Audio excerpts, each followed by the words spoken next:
Hello, good morning. কেমন আছো সবাই? যদিও এই পরিস্থিতিতে দাঁড়িয়ে এই প্রশ্নটা করা বাতুলতা, কারণ যে পরিমাণে গরম পড়েছে তাতে মোটামুটি সবারই একই অবস্থা। বীভৎস গরমে টেকা দেয়।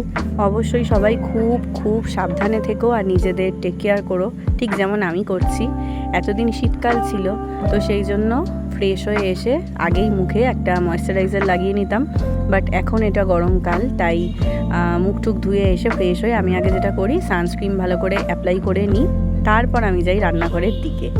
কারণ যে পরিমাণ হিট, তাতে ঘরেই যে ট্যানটা পড়ে, বাইরের কথা আর না হয় নাই বললাম। আজকে সকালে ব্রেকফাস্টে ভেবেছিলাম বানাবো পোহা, তারপরই মনে পড়লো যে মাত্র একদিন আগেই আমি ব্রেকফাস্টে পোহা বানিয়েছি, তাই আজ আর বানাচ্ছি না, অগত্যা চাউমিনই সই। কিন্তু চাউমিন খুঁজতে গিয়ে আর সেটা খুঁজে পাই না। গ্রসারি যখন এসেছিল, কোনটায় যে কী রেখেছি খুঁজেই পাচ্ছিলাম না। তারপর একদম নিচের যে তাক, সেখান থেকে চাউমিন বাবাজি উদিত হলেন। মোটা চাউমিন, সরু চাউমিন দুরকমই আসে, কিন্তু ইদানিং আমার কি হয়েছে জানি না, আমার ওই মোটা নুডলসগুলো একদম দু চক্ষের বিষ হয়েছে। সেই জন্য এবার সরু চাউমিনই অর্ডার করা হয়েছিল।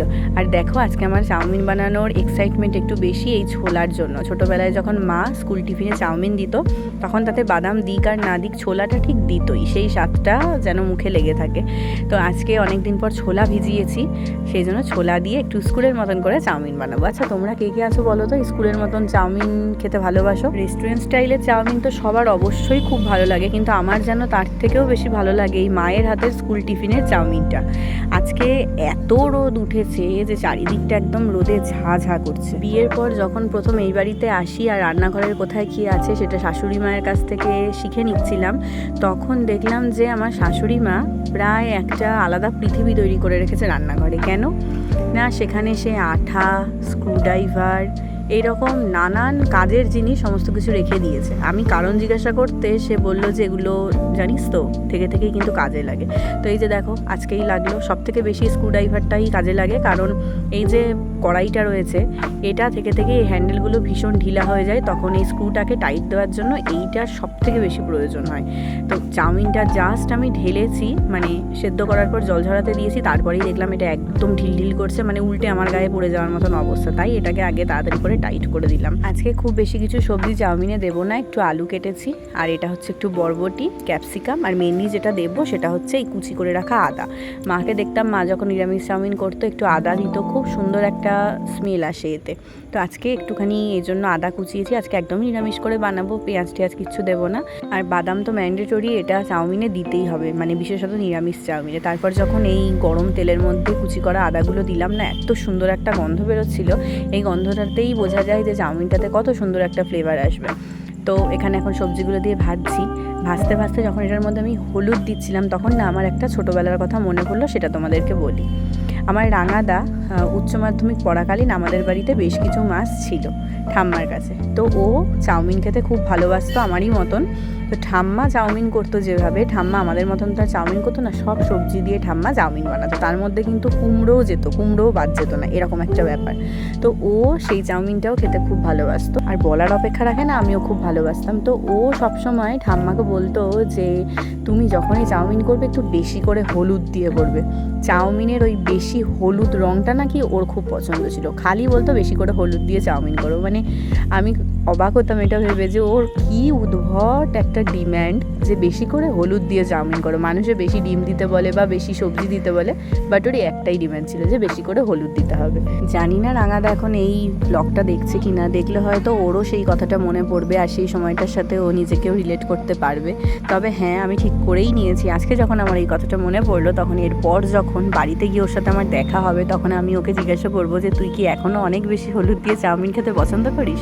তো যাই হোক, তোমাদের সাথে অনেকগুলো কথা বলতে আমার কিন্তু ব্রেকফাস্ট বানানো কমপ্লিট। ও হ্যাঁ, যেটা বলার সেটা হচ্ছে আমি কিন্তু চাউমিনে কাঁচা লঙ্কা কুচি দিইনি, মানে কোনো ঝাল ইউজ করিনি, কারণ এটা যেহেতু বাবাও খাবে, বাবা তো ঝাল খেতে পারে না, তোমরা সবাই জানো। তো বাবাকে আগে তুলে একটু দিয়ে আসবো, তারপর এর মধ্যে আমি সুন্দর করে মন মতন কাঁচা লঙ্কা কুচি ছড়িয়ে নেবো। এই চাউমিনটার সাথে একমাত্র কাঁচা লঙ্কা কুচিই যায়। কি সুন্দর দেখতে লাগছে, আর এখন ভয়েস ওভার দিতে এটা আমার আবারও খেতে ইচ্ছে করছে।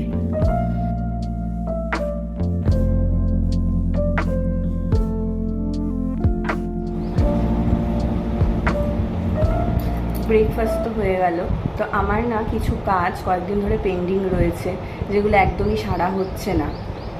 তো সেই জন্য ভাবলাম যে এখন বসে কিছুটা কাজ সেরে নিই। আর এই জানলার ধারে বসে কাজ করতে আমার খুব ভালো লাগে। তোমরা জানো যে যখন আমি মায়ের কাছে ছিলাম, মানে আমার ওই বাড়িতে, তখন আমি নয় ছাদে থাকতাম, নয় বারান্দায় বসে কোনো কাজ করতাম, বা আমার ঘরের যে জানলা তার ধারে বসেও টাইম স্পেন্ড করতাম, হোক গল্প বই পড়তাম হোক, মানে যেটাই হোক করতাম। আমি প্রকৃতির কাছাকাছি থাকতে আমার ভীষণ ভালো লাগে, আমার মনটা একদমই ভালো হয়ে যায়। তো এখন যেটা করতে বসেছি, আমি আমার ব্লগে ভয়েস ওভার দিতে বসেছি এখন। কারণ তোমরা তো জানোই যে দুপুরের রান্নার সমস্ত দায়িত্ব সোনামাই সমস্ত দুপুরে রান্নাবান্না করে। তো সেই জন্য এই টাইমটা আমার ফ্রি থাকে মোটামুটি বলা যেতে পারে। তো সেই জন্য এখন বসেছি ভয়েস ওভার দিতে, তারপর দেখি যে কোন কাজটা আগে করা যায়।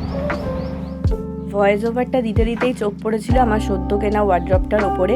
এর ওপর আমি কিছু জিনিস রাখি যেগুলো কয়েকদিন ধরেই একেবারে অগোছালো হয়ে পড়ে আছে, তাই ভাবলাম এই জায়গাটা একটু গুছিয়ে নিই। আমি ধরো লাইব্রেরি থেকে যেই বইটা নিই সেই বই, বা ও যে বই পড়ে সেইটা, এছাড়াও পেন, ট্রাইপড, চশমা, এই সমস্তগুলো এটার ওপর হাতের সামনে রাখার জন্য রাখি।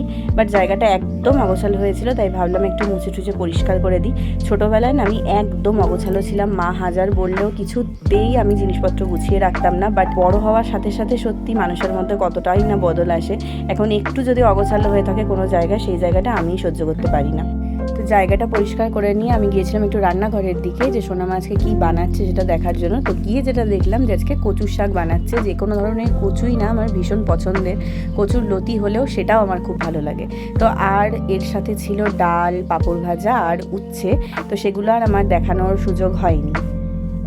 দুপুরে একটুখানি ঘুমিয়েছিলাম, তো বিকেলবেলায় ঘুম থেকে উঠে দেখি যে কি বীভৎস গরম লাগছে। তাই যেই বিকেলবেলায় উঠে জানলাটা খুললাম, তখনই যেন মনে হলো যে ঘর থেকে একটা আগুনের গোলা বেরিয়ে গেল।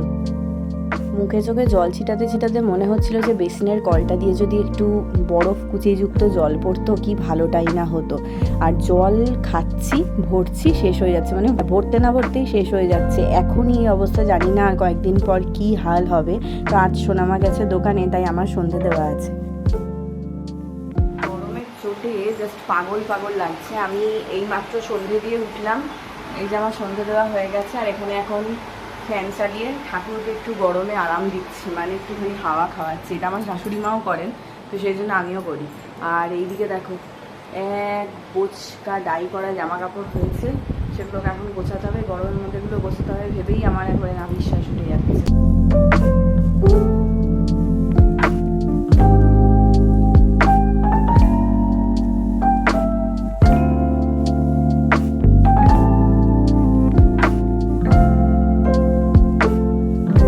জামা কাপড়গুলো কোনোরকমভাবে গুছিয়ে নিয়ে এবার আমি এসেছি সেকেন্ড রাউন্ড চা করতে। বাবা তো লিকার চা খায় চিনি ছাড়া, তো বাবাকে আগে দিয়ে দিয়েছি, এরপর এই আমাদের চাটা বানাচ্ছি।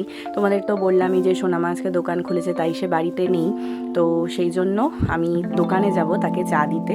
সে কিছুতেই রাজি হচ্ছিল না, কিন্তু তারপরে আমি বললাম যে চাটুকু তো খাবে, চা না খেলে আর কী করে হবে। তো এই দেখো শীতকালে সোনামার এই ফ্লাক্সটা তোমাদের দেখিয়েছিলাম, আবার গরমকালে সেটা বেরিয়েছে নতুন কাজের জন্য।